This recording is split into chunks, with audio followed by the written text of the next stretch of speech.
The United States had several, I should say, the Trump administration and Donald Trump had several different competing requirements. At the beginning, I think he was heavily influenced by Israeli Prime Minister Benjamin Netanyahu and thought that the decapitation rate, which would kill off the Ayatollah and a number of his leadership, would cause the Iranian leadership to buckle. And so regime change would take place. That did not happen, except in the sense that the Ayatollah is dead and the baby Ayatollah is now presumably in charge. So then the expectations were lowered substantially to destroying the relatively weak Iranian Air Force. Remember, they're still flying F-14 Tomcats that Tom Cruise made famous in both Maverick and Top Gun Maverick, and also the Navy, which was really a local force designed for the Gulf. And now the question is, what next? What are the expectations that the administration has? Because in my judgment, there are two sets of really serious dilemmas. In many ways, Donald Trump is caught on the horns of a dilemma as Lyndon Johnson was in Vietnam. Do you get in or do you get out? If you get in and escalate, the situation is going to be made far worse. Then how do you get out? Do you declare victory? But then what? And second, while this war was not existential for the United States, one of my bachelor's degrees is in nuclear physics. I was in charge of nuclear weapons in two different navies. I understand how these work. Iran was a long, long way off from getting a nuclear weapon that they could use, as well as a long-range rocket that they could fire against somebody. So that the grounds for the reasons for the attack, much like weapons of mass destruction in Iraq, were diaphanous. But what do you do? How do you get out? And the real dilemma is that this war is existential for Israel. Make no mistake, in my judgment, Iran will develop a nuclear weapon at some stage, whether it takes 5, 10, or 20 years. What does Israel do? And so even though the United States could have an extrication strategy, Israel is stuck.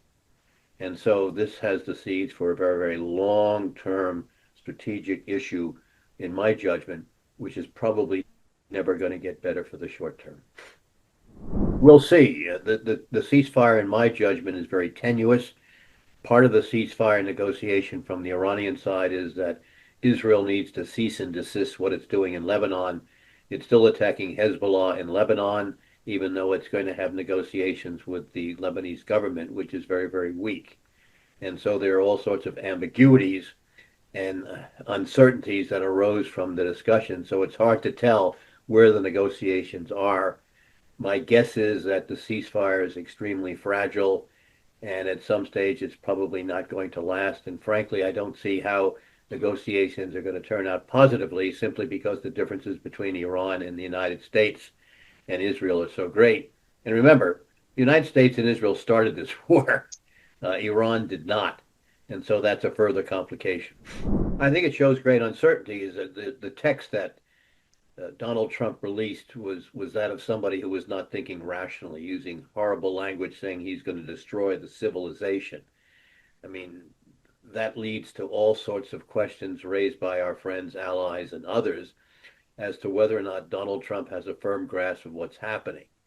And I think his statement was so over the top and so outrageous that somebody in the administration said, Mr. President, we have to do something else. And by the way, you cannot carry this threat out, because if you do, first of all, it will be seen as a war crime, simply because you said you're going to destroy their civilization. And so any attacks you're going to make will be seen as war crimes.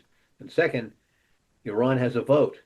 Supposing Iran takes out a great deal of the energy producing infrastructure inside the Persian Gulf, or more importantly, the desalination plants. 90 or 95% of the fresh water, as you know, in the Gulf comes from desalination. That would be a humanitarian catastrophe. Well, I think the Saudis are having buyer's remorse about all this, as are the other Gulf states, because the damage that Iran has done to them, gutter with the natural gas producing facilities, they've done huge amounts of damage. Russia and China are laughing all the way to the bank. Mr. Putin is making another $200 million a day to finance his war in Ukraine, given the price of oil that's around or above $100 a barrel. And China is sitting very, very prettily in the sense that they are the responsible power through their Belt and Road initiatives and their economic access to other markets, not only for their goods and services, but for the access to raw materials, are saying, look, we're the responsible power. We would never do this. And if you want to do a deal, it's better doing a deal with us because how can you possibly trust the United States? They are just not dependable. And so I think the great beneficiaries right now are indeed Russia and China. And all they have to do is step back and watch the United States. You know, when you put yourself in a hole, the solution is to stop digging. But we seem to be continuing to dig. And so Russia and China will exploit that. Very little. Israel and Netanyahu will give lip service to Washington. But at the end of the day, they're going to do what they're going to do. And I think that at some stage, the administration is going to learn that Israel got them into this mess. How much can you trust Netanyahu? But for the time being, we're sort of stuck with Israel right now, and that's going to continue, I guess. Well, that's the dilemma. And so we can't do two contradictory things at once. And so the more we support Israel, and Israel is still being very aggressive in Gaza, it's pursuing a war against Hamas and Hezbollah, and in the West Bank, it's gobbling up territory. So the United States is sort of stuck. It can't abandon Israel, but on the other hand, Israel is going to continue to get the United States deeper and deeper into difficulties. And so how we resolve that is going to be very, very tough decision to make because there's so much domestic political support for Israel, as you know, even though they've gotten us into a very, very difficult situation. And so how Donald Trump or anybody can manage that situation is not easy, given the fact that Trump is so mercurial and it's so difficult to predict what he's going to do next. I think that just complicates a relationship that is already stressed to a great degree. Yes and no, in the sense that America's legitimacy is in great decline. Trump is in the process of destroying 80 years of relationship with NATO, or almost 80 years of relationship with NATO. I'm here in London, and I will have to tell you the mood towards the United States is not a very happy one. And the credibility of the United States is not a good one. The Europeans are much more concerned about Russia than they are about China.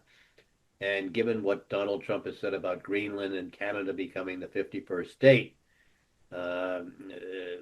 certainly in Britain, the role of the special relationship is somewhat in question because of what Trump has been doing. And so they're getting mixed signals because at lower levels of the administration, people want to pursue the special relationship. The military to military and intelligence to intelligence relationships are still very, very strong. But as long as Donald Trump is president, the relationship with Europe is going to be a very, very difficult one.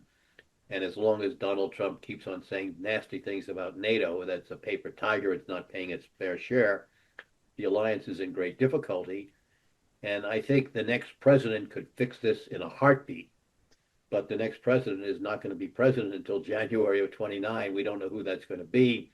And so right now, I think that NATO may not be on life support yet, but certainly from the perspective of Europe and Europeans, and certainly from Great Britain, the alliance has probably never been more strained since Suez of 1956, or even during the Vietnam War. But this is a different degree of strain and stress for the alliance.